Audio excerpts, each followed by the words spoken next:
और बड़ी खबर इस वक्त आ रही है हक्कानी से विवाद पर बरादर की सफाई सामने आई है। आंतरिक कलह से इनकार कर रहा है बरादर। तो गैंगवॉर की बात और बढ़ाई है। बरादर को नहीं पता था कतर प्रतिनिधि मंडल का अफगानिस्तान का दौरा। उप प्रधानमंत्री बरादर को पता नहीं था कतर डेलीगेशन के बारे में कि वो काबुल आ रही हैं, बल्कि बरादर कतर वार्ता का प्रमुख चेहरा था। तो आप समझ सकते हैं कि सरकार वहां पे किस तरीके से चल रही है। उनको बहुत दुश्मनों की जरूरत नहीं है, बल्कि आपस में जो खाई है अगर वो ज्यादा बढ़ जाए तो वहां सरकार चलाना मुश्किल ही नहीं नामुमकिन होगा। तो ये फिलहाल तस्वीरें हैं जो ये बता रही हैं कि क्या बरादर से ये सफाई दिलवाई गई है या फिर उसने अपनी मर्जी से सफाई दी।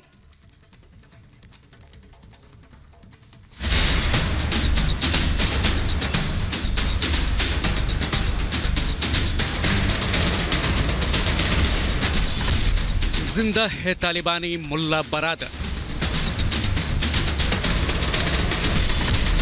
6 दिन बाद सामने आया बरादर।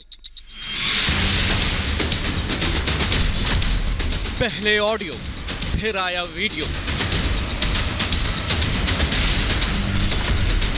हक्कानी हावी, हाशिए पर बरादर। अपने ही घर में बेघर हुआ बरादर।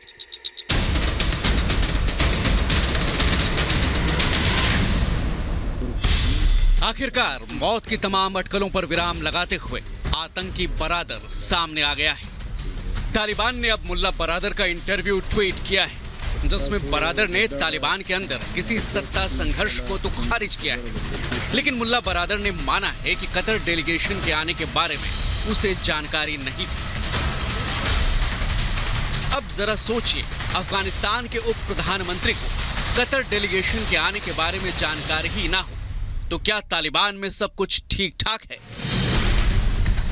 अगर तालिबान में नई सरकार का शपथ ग्रहण टाल दिया जाए तो क्या तालिबान के अंदर सब कुछ ठीक ठाक है? अगर तालिबान के पॉलिटिकल दफ्तर के प्रमुख चेहरे को दरकिनार कर दिया जाए तो तालिबान के अंदर क्या सब कुछ ठीक ठाक है? कल तक प्रधानमंत्री बनने की हसरत रखने वाले बरादर को डिप्टी पीएम बना दिया जाए तो अफगानिस्तान के अंदर तालिबान में सब कुछ ठीक ठाक है? जी नहीं, तालिबान के अंदर सब ठीक नहीं है। सच तो यह है कि हक्कानी नेटवर्क आईएसआई की शह पर काम कर रहा है और तालिबान में हक्कानी नेटवर्क हावी है और हाशिए पर पहुंच गया है मुल्ला बरादर।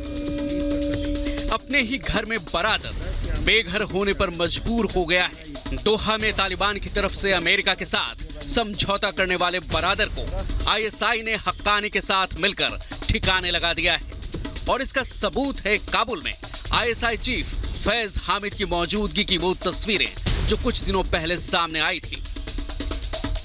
आईएसआई की नापाक साजिश पर पंजशीर से अमरुल्लाह सालेह ने भी अपनी मुहर लगाई थी, जब रिपब्लिक भारत से एक्सक्लूसिव बातचीत में सालेह ने आईएसआई और पाकिस्तान को दिमाग और तालिबान को महज मोहरा बताया था।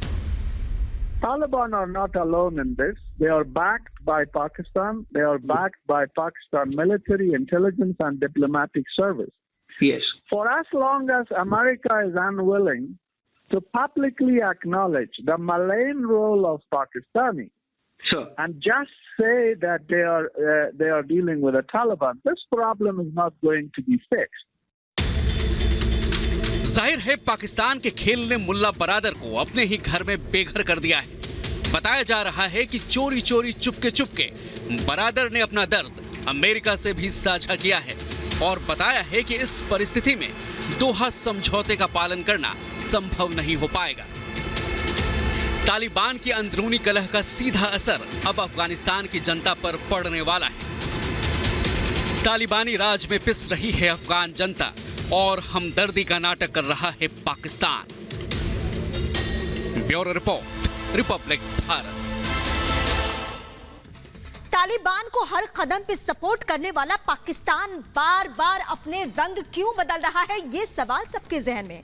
और नया रंग क्या बदला है उसने, इस रिपोर्ट के जरिए आप देखिए।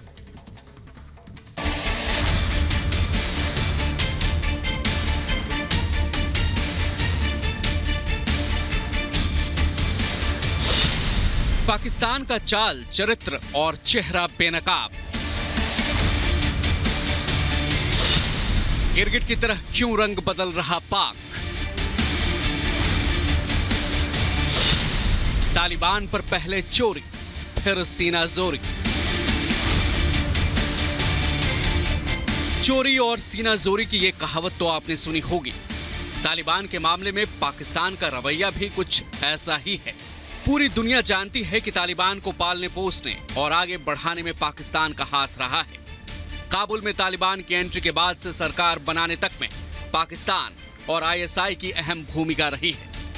आतंकी कैबिनेट के ऐलान से पहले काबुल में खुद आईएसआई चीफ फैज हामिद मौजूद था और उसके दखल के बाद ही मुल्ला बरादर को दरकिनार कर अखुंद को प्रधानमंत्री के पद पर बिठाया गया।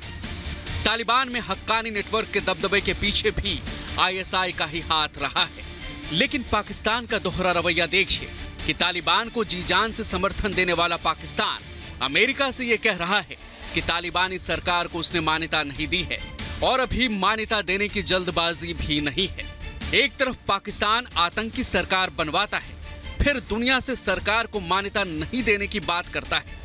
एक तरफ पाकिस्तानी विदेश मंत्री दुनिया से तालिबान की मदद करने और अलग थलग नहीं करने की अपील करते हैं, तो वहीं दूसरी तरफ खुद सरकार को मान्यता नहीं देने की बात करते हैं।